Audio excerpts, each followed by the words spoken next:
You are listening to the Wildlife Photography Podcast with Rob Reed and Josh Galicki, bringing together the love of nature and photography. Episode 48, the BirdFair interviews with Jiří Hřebíček. Well, hello everybody, and welcome to the Wildlife Photography Podcast with me, Rob Reed, and my co-host Josh Galicki. Josh, how you doing? Hey, good, Rob. Doing well. Up in Maine right now, actually, for a week, photographing seabirds, moose, and anything really I can find. But it's good. It's a little cooler, getting away from the summer heat. Well, I've been away as well, as you know. We'll get onto that. And how much fun was BirdFair? Oh, it was amazing. It was amazing. I was only there, obviously, for a couple of days, but I'm glad I made the trip because it was just so much fun. And seeing folks that I haven't seen for years and then meeting people that I've known online for many, many years. I mean, we just had a blast and met so many new friends there as well. Oh, yeah. I mean, that's the main point of it, really, is to connect with all those people again and then meet new people. And well, we shared a stand as well. We shared the WildArt stand with Jiří. Yeah. What an amazing guy, right? I mean, and a great sense of humor. I mean, I love Jiří. Yeah. We ribbed him all weekend, didn't we? He could give as good as he could take. I tell you, he certainly could. But no, that was a great weekend, and thanks to everybody who sort of stopped by and had a chat. We had some really good conversations, and WildArt was being really well received as well, which is really encouraging. So, thank you to everybody. Listeners too stopped by. I mean, how many people stopped by and said, "Hey, we love the podcast." And I even had one guy talk about my vinyl collection. He goes, "Oh, I see you like," so it was just great to shake hands and speak with all kinds of photographers. The funny thing is that we kind of shared a taste of music with Jiří as well, didn't we? So there was a lot of conversation. Jiří and I had, and Jiří was in a heavy metal band, which is pretty amazing as well. Yeah, which I didn't know. Me. But of course, and then of course we had Vince as well. Vince May. Yeah, Vince is great. Nobody can make me laugh like Vince. He's awesome. Yeah. So we had, as you could probably tell, we had a really good time. And so we're definitely going to do that again next year. And hopefully, Georgina will be over as well. So it'll be, the proper trio.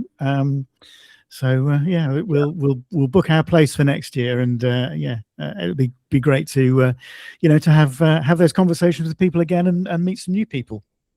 Absolutely. So, and for the folks listening, I mean, BirdFair, if you haven't gone, I would advise go. I mean, there's so many nature photographers, birders. The stands were amazing. We had Vic right next to us, Vic is so amazing. I love Vic. And we saw Rebecca Nason, Kaisa, and Yari with Fin Nature. It's just an amazing thing to explore if you want to look at binoculars, camera gear, all kinds of tour guides and tour groups. It was awesome. Yeah, and see some amazing artists as well, actually. Absolutely. Yeah. So it's it was a great weekend, and of course, part of it was we recorded. This is the very first time we'd ever done it. We recorded some live podcasts. So they have a podcast stand where they invite various podcasters to contribute, and you sit up there and you record these things live in front of people having their lunch and having a coffee and whatever in that sort of breakout area.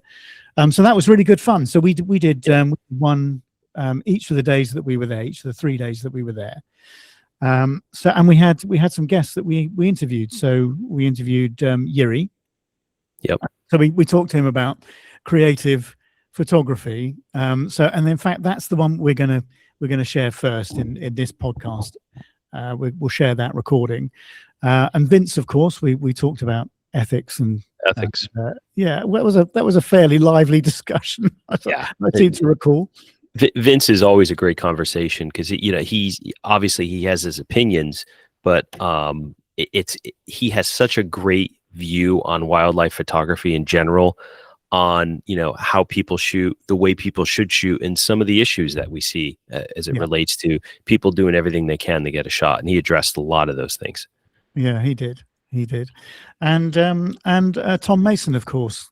So thanks to Tom for coming on, and that was a really good conversation as well, wasn't it? I mean, there were a couple of really good takeaways from that. Yeah, he had some interesting perspectives on gear. And there's one quote he talked about. Well, we were talking about what to do if you have X amount of money and you're getting into photography. And he talked about the 15,000 pounds and what he would do with it. And I won't give it away, but I thought it was really insightful. Yeah. So we thought what we'd do is we would release those as individual episodes. I mean, we only had sort of 20, 25 minutes, didn't we? As a slot each time, so then they won't be as long as the normal podcast episodes.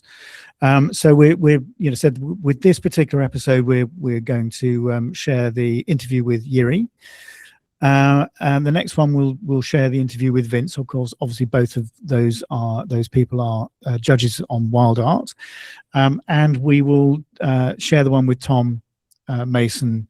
Lastly, but I think in between those, the first two and Tom, we've got a 50th episode coming up, and we wanted to do something special for that. We wanted to do, so we've got another guest lined up for our 50th episode if we can organize it. I'm just trying to tie time down with him to do that. So the 50th episode will be another interview.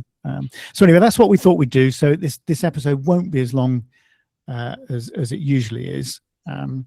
But we'll. It was interesting though with the live audience, Rob. I have to say it was unique. Yeah, and Swarovski had a nice little stand set up, and they had a professional audio tech. Really nice guy. I forgot his name. Oscar. That's it. Yeah. And, Oscar. So thanks to Oscar, actually, if he's listening. Yes, that was really good. What else was I going to say? I was going to say. Well, actually, it wasn't. It was very weird. Actually, being physically at the same recording desk, rather than being sort of linked over the internet as we normally. Well, we always record these as we're doing now. With you in the US and me in the UK. So that was very strange. It was different, because I'm so used to digital Rob, right? Yeah, exactly. And then we had analog Rob. I'm not sure which is better. At least digital Rob could be a bit touched up and improved. We had some clips. I remember. I think it might have been Vince. He shared some videos of us and Bhupinda, I think, as well. And I put those as stories as we were going through. So some of the folks who follow us probably saw some of the stories and the setup there at the stage. Good fun. Yeah, and of course, and I tell you what. It was hot as well, wasn't it, that weekend? Oh my God. And I'm from the mid-Atlantic. It gets hot and humid in the States, but nothing could compare to that Thursday setup. Thursday was probably one of the hottest days. Well, it was the hottest day of the year. Oh my goodness. At that point, I think. And when we walked in to do the setup, it was 11:30 in the morning or something like that. So it had a chance to warm up. And anybody who's been to one of those events where they're in those large marquees on a hot summer's day will know how hot those places can get. And there was no air, was there at all? None. And we were just drenched. And the humidity overnight, we would hang those prints up, and in the morning they would all be like curled, and then as the day goes on, the prints would even out. It was something to see. Yeah, exactly. It was it was interesting. And thank goodness for air-conditioned hotel rooms. That's all I can say. Oh, I know. Or as they say in the UK, aircon. I'm starting to say that now. You have aircon. Yeah, we don't really say that. And now you have me saying rubbish, bin, so I'm getting my my UK lingo. Well, for everybody listening, I spent the whole weekend correcting Josh, and so telling him because he's in the UK, he must use the correct term. It sounds better, to be honest. Rubbish sounds better than garbage. Yeah, I completely agree. Or whatever. Yeah. But anyway. I almost ordered a flat white in the McDonald's when I got home, but no flat whites over here in the States. Yeah, Rob and I would get coffee at, I call it McDowell's if anybody liked Coming to America, but great movie with Eddie Murphy. There was a McDowell's right next to our hotel, and we would get a coffee in the morning before we had the bird fair. Yeah. Or I would get up. I would get up and be in there earlier because you don't get up as early as me. And then, and then, Josh would have his coffee waiting for him. But anyway, it's good. And then, well, after the heat of BirdFair, of course, I managed to escape to Shetland for a week, taking in Bempton Cliffs on the way up for a couple of days. So, yeah, that was good. I spent a week on Unst and just photographed puffins and gannets and great skewers at Hermanus, which was a fantastic week, which I'll talk about another time. But in fact, let's save that for our guest who's coming on for our 50th. Yeah, that ties perfectly into this. It does. It does. So we'll save those stories for that. So anyway, Josh, well, it was, I said, BirdFair was great fun. Should we share the recording with Jiří? Yeah, let's do it. As I said, look out for the recordings with both with both Vince Maidens and Tom Mason, which are to come. So we'll put those out, at another time, shortly, and probably Tom being our 51st episode after we've done our 50th special. So yeah, and for everyone who stopped by the stand to talk about the new contest, the WildArt contest, the podcast, just folks who wanted to say hi, just thank you very much for spending time and speaking with all of us. There was so much love there. It was great. Yeah. Do you know, it's those conversations that make it, isn't it? It's those connections with people and those discussions. You just get so much from it. I echo what Josh has just said. It was just, it made the weekend being able to have those discussions with people and, to be around like-minded people, right, Rob, who love nature, who love photography, and just want to talk about experiences, sharing thoughts, talking about camera. It was amazing. It's not often you're around that many like-minded people at the same time. It really isn't. Okay. Yeah. Anyway, enjoy our conversation with Jiří, and we'll catch you next time. Cheers. Thanks, guys. Okay, welcome to the Wildlife Photography Podcast. It's great to be here today. The weather's a little cooler, which is always nice. I'm Josh Galicki, and I'm here with my co-host, Rob Reed. Rob, how are you? Yeah, I'm good, thanks. You? Fantastic, doing well. And we have an amazing wildlife photographer with us today, Jiří Hřebíček from the Czech Republic. Jiří, how are you? Yeah, not bad, thank you. Great, thanks for joining me. Great, thanks for joining us, and looking forward to this conversation. We're going to talk about creative wildlife photography. Jiří, when it comes to photography, wildlife photography, specifically sharpness in images, it's typically a key factor for a good wildlife photograph. For you, it's not. Can you give a little bit of a background around your style and explain your approach to creative photography? Yeah, so as you said, actually sharpness is very important for most of the photographers, but actually photography is not only about technical quality, it is also about the feeling and about the emotions, and there actually you can walk away from sharpness and just to concentrate on other things, on patterns and emotions and the mood. And you're essentially a pro, one of the best in the world, maybe the best when it comes to intentional camera movement, or ICM it's called. Talk a little bit about that and what your approach to wildlife, and how that blends into your approach to wildlife photography. Yeah, so this is technique, intentional camera movement. So that means that this is kind of combination of longer exposure time and then intentional movement of the camera. So then basically you are using camera as a painter's brush. So then this is just that you are not kind of capturing the snapshot of the moment that you see, but actually you are allowing also the subject actually to cooperate and to work with you to create something which is probably also not seen with your naked eye.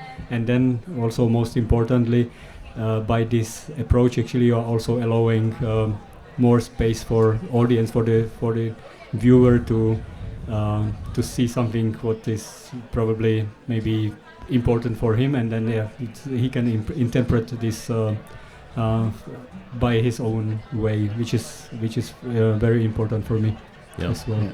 So Jiří, I'm sort of interested to learn, what was the sort of catalyst for this sort of step into this approach? I mean, what sort of first got you hooked into looking at this style of photography? Yeah, this is quite interesting, because actually I obviously started with the traditional photography when I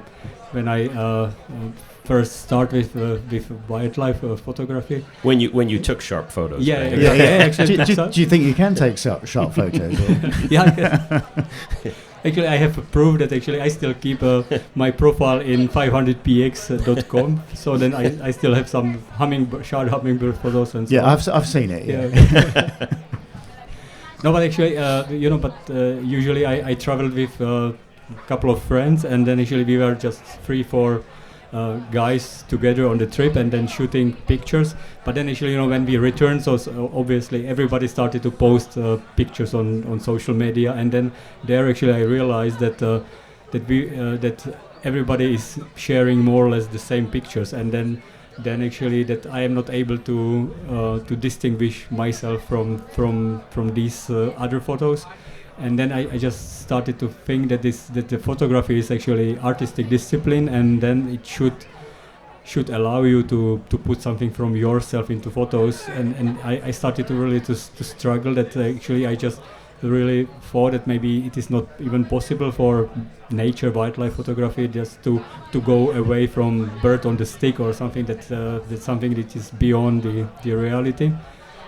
But actually eventually I just saw somewhere photos that I really still remember, that these were really almost like impressionistic paintings but from the African wildlife. And then when I saw it, these pictures immediately spoke to me, and then I immediately felt that this is something that maybe I can explore more, that this is probably, if I really like these photos, then maybe it would be really amazing approach for me to interpret myself through photography. That's fantastic. Yeah. So how quickly did you gain an element of success or create images that you were really pleased with, sort of using this new approach, this sort of slow shutter, this intentional camera movement? Was it an instant thing, or was it an iterative process, or? No, it was maybe I was just lucky, because actually when I started with this technique, it was in Hokkaido, in winter Hokkaido, in Japan, and then actually with the cranes, with the cranes, and in the winter time, I suspect, in the right? winter time, because there again I was there with a couple of friends, but suddenly I visited places where we are not alone. We were with other 200 photographers, and there actually again I just felt immediately that I don't want to do this, because all of us or all of them will have exactly the same photos. So I just walk away, and then I just suddenly recall these photos. So then at that time I didn't have any filter, so I just adjusted a little bit my setting in my camera, and I started to play a little bit around with the ICM, and suddenly I remember that during the first day or two I just got a few pictures that I still like the most. That actually they are always they are still really important to me, and maybe this is it, because if I would not succeed and if I would not take any picture, maybe I would just walk away. That's what I was going to ask you. Actually, was it that initial success that really sparked the flame for this? I think that it was it, that actually suddenly I saw that this is I can create something from these scenes which I had never seen before. So suddenly for me it was just a sign that maybe I'm on the beginning of the right path. And when most photographers think of ICM, like even myself, before we were talking earlier today, I think of, pan blur, 1/15 of a second, move the camera lens, follow the bird. It goes well beyond that for you, and it's so intriguing that, hear how you describe your approach. Talk a little bit about, you don't have to give everything away, but talk a little bit about how you approach ICM. Certainly it's much more than just moving the camera. Just a general approach would be great to hear. No, actually, during the time I discovered that actually there is much more techniques or sub-techniques, not only following the bird, which is called punning, but then actually, you can use punning for moving objects, but then suddenly you get to the situation that nothing is moving, so then actually you need to change completely the approach. If your object is not moving, so then you have to move even more with your camera or even with yourself. So then this is just really what I learned during this creative process, was just I have to look around and then really use every opportunity, and then every technique is is good for any or different conditions. So for example, if I am by the river or by the ocean, I always look for some patterns on the water surface. If it is a cloudy day, so then I just go with the combination of ICM and the high key, and this kind of things that it actually it helped me actually really to look carefully around myself, to search for motifs and various things. And how sort of important is it to have composition, or not forget about those sort of compositional elements just because you're doing this sort of slow shutter stuff and the attention goes on, creating the blur, creating the shapes? You still need to remember and have in mind the overall composition of the scene. How important is that? Yeah, for me, it is the key, to know the composition rules, and I always try to compose my photos and everything in camera, because I usually get also questions even here in the BirdFair, actually how much it is photoshopped or how much it is in camera, and then so I can. What type of paintbrush do you use, Mr. Hřebíček? Yeah, nobody. Well, he doesn't use his autofocus.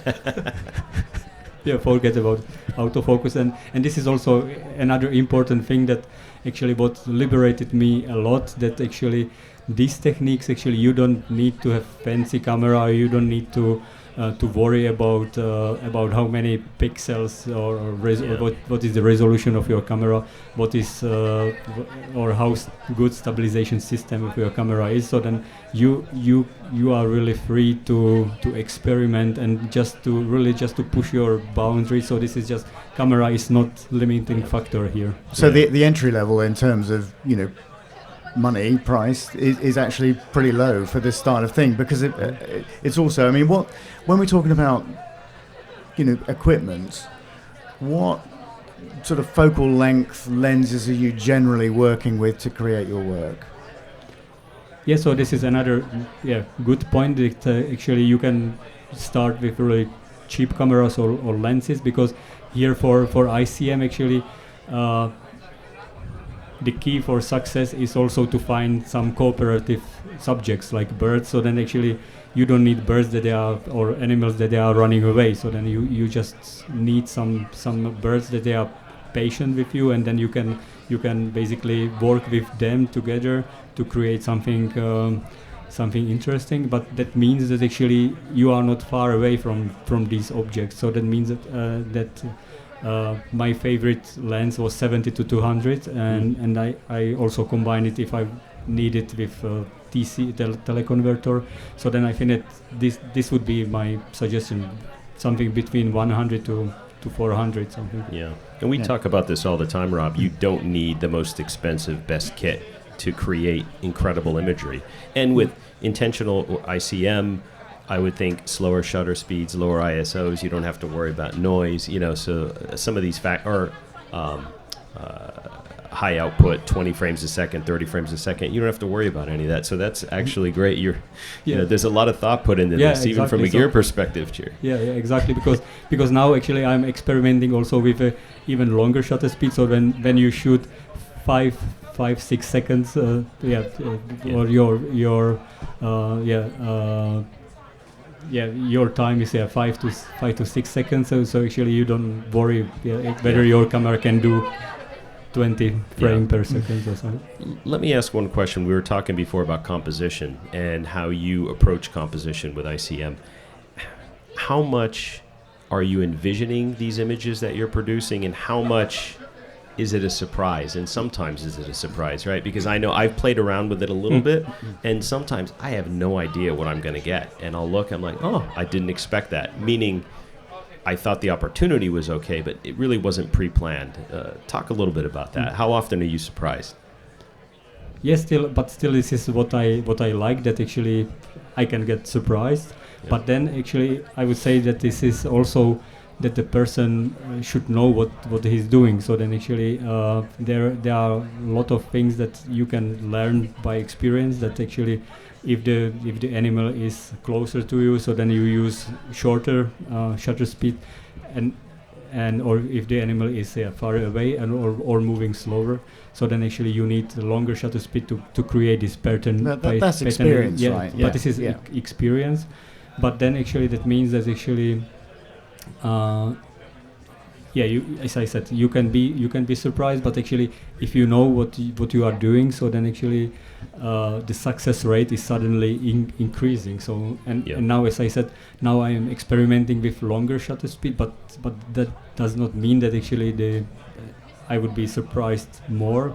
That means actually I try to keep the camera still, that the main object is rather sharp, and then I start to move around, and there actually the success rate is even higher, because actually I have the main scene in my head, and then actually then I can almost replicate what I have done before, it's up to me actually what I will choose, where I will point my camera, and how quickly I will move with my lens and so on. Yeah, I mean, we've talked about this before, haven't we, Josh? That, I've been playing around with slow shutter and ICM and all those sorts of techniques. And what I love about it is that element of surprise, because when you're shooting a literal shot, so you're using the traditional methods, reasonably sharp, fast shutter speed, and creating that sort of background, foreground separation, bird on a stick style imagery. What you're getting is, you can predict that result because you're seeing it in front of your eyes. What happens with slow shutter is that you don't really, although you have an overall impression of what you might get, you actually, the individual elements, you never quite know how they're going to render. Yeah. And so there's always a surprise. And for every, 50, 60 frames you might take, there's probably only one in there that's of interest. Is there are a lot of things that you'll delete, but it's that element of surprise where all of a sudden you're flicking through and you go, hold on, that's got something. You can't really put your finger on it sometimes. Is that the sort of, the experience that you get? Yeah, exactly. And this is the excitement about it, right? Because actually you are waiting for what you will get, and then, as you said, with the traditional photography, you are maybe surprised not so positively when, for example, you miss the shot or the eye is not sharp enough or something, but we are pleasingly surprised when we suddenly get something which is interesting. But also good thing here is that actually suddenly you get a picture from the moment which is already gone, and then you took something which you have never seen before, and then even you cannot replicate and nobody else. So then actually you get really original photos. Yeah. I would imagine there's a sense of excitement when you see those images, like camera traps, for instance. You get to your camera, what's going to be on there? Yeah, it probably makes the experience more enjoyable when you're shooting in that style. Yeah. There's a lot of photographers that have been shooting for many, many years, and they really haven't tried this. What advice would you give to photographers who want to transition and try ICM, especially when it comes to the keeper rates? When I've played around with it, I've taken maybe 50 to 100 shots in a series. Sometimes there's not one shot I like. Sometimes there's maybe one or two. Talk a little bit about that, because I think people can easily get...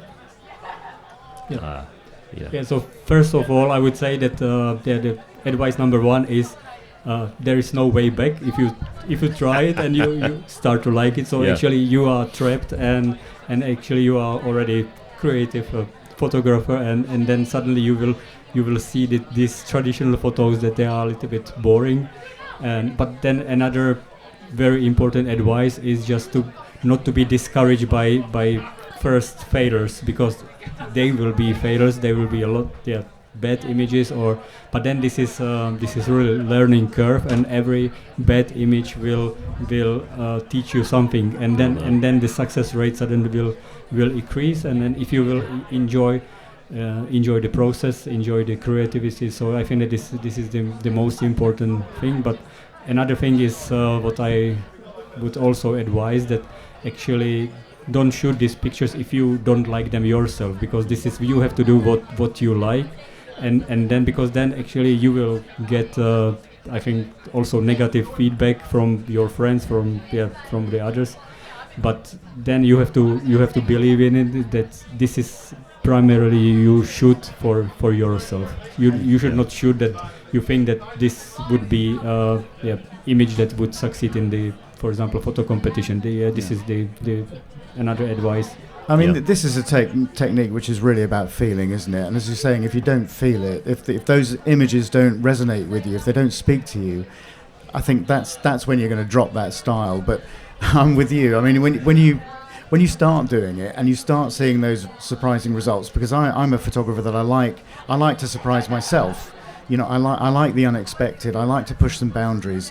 You know, I like to, you know, high key, for example, you know, tradition might say, go 1 stop over or 2 stops. I'm going, no, I'm doing 4 or 5. Let's see what happens. And same thing with low key. I'm stopping down even more. And with slow shutter, as we were saying, I'm now starting to experiment with longer and longer exposure times just to see what's actually going to happen. And I think when it gets into your blood, you cannot forget it.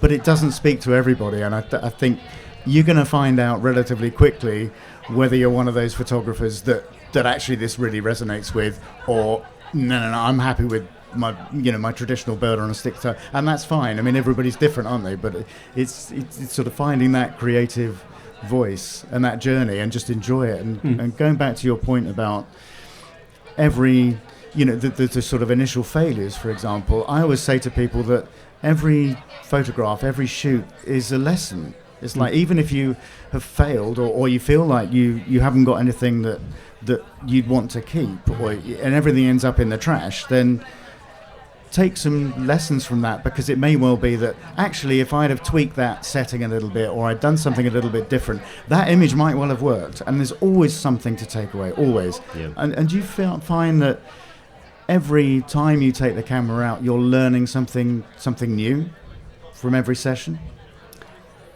Yeah, I would say that this is how it is, and now, for example, now actually, as you said, I am also in this trajectory that I am shooting, with the longer shutter speed. That exposure is really 2, 3, 5 seconds, and actually I look at every single picture which I take, and I check, you know, in the viewfinder how the picture looks like, and then actually I'm just adjusting my movements, because suddenly I see that here actually I moved too quickly, or here maybe I just moved too much against the sky, and then everything is blown out. But so then I'm taking these lessons while shooting. So. Yeah. In this type of imagery, it can be done anywhere. That's what's so beautiful about it. And we talk a lot in previous podcasts around essentially your best photography is local, using common subjects, confiding subjects, and having the time to experiment with it. Question for you, and you've traveled all over the world and you've shot many, many places.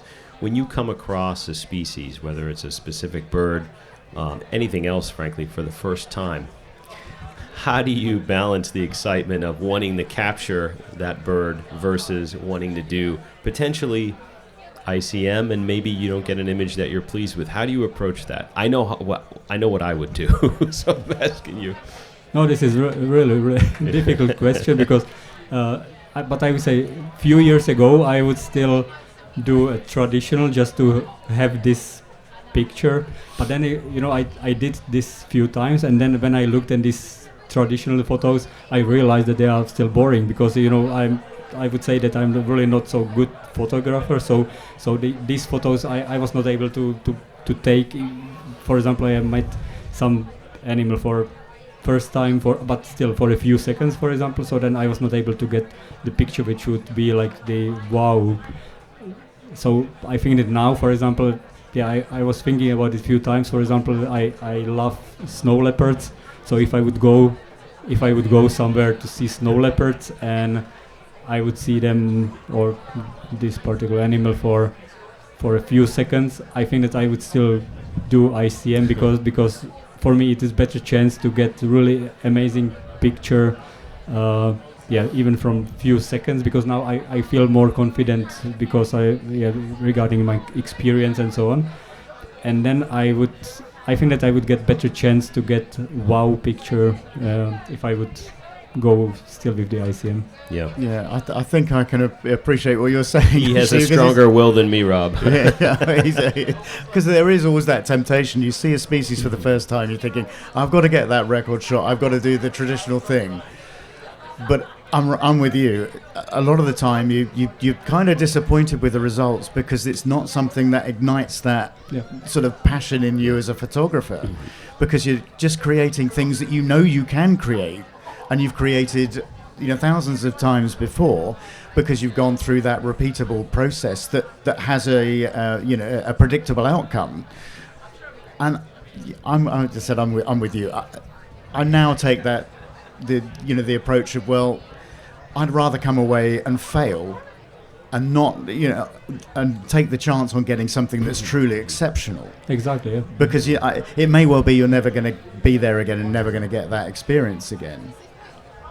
I mean, do you actually find yourself taking any photographs in a traditional way at all now, or is it completely, completely off the... At home, I do, because my wife does not appreciate my artistic approach. So then, really, my God, you're a winner at Wildlife Photographer of the Year. Still does not appreciate it. So when I take family photos or photos, I create every year a photo book for my daughters. So actually, there I shoot sharp pictures because I know you probably don't want them blurry. Right?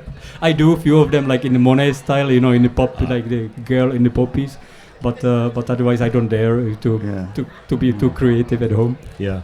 So just to wrap things up, Jiří, where do you think the future is for you? What sort of boundaries are you going to start pushing next, do you think? Yeah, there are no boundaries. So then I really don't know where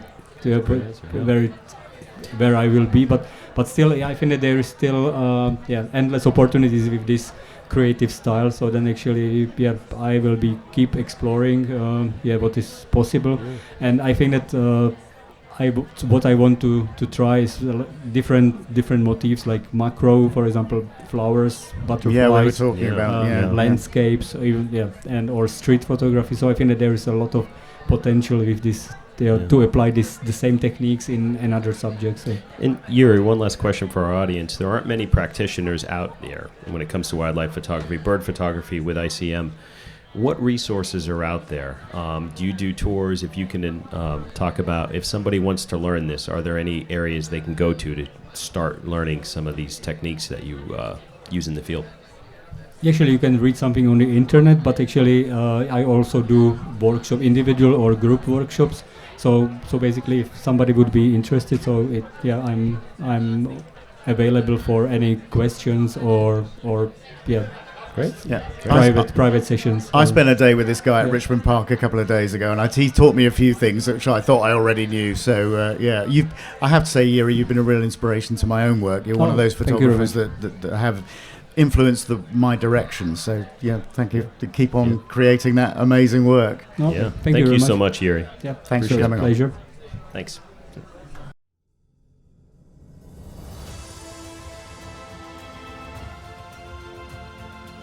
You have been listening to the Wildlife Photography Podcast.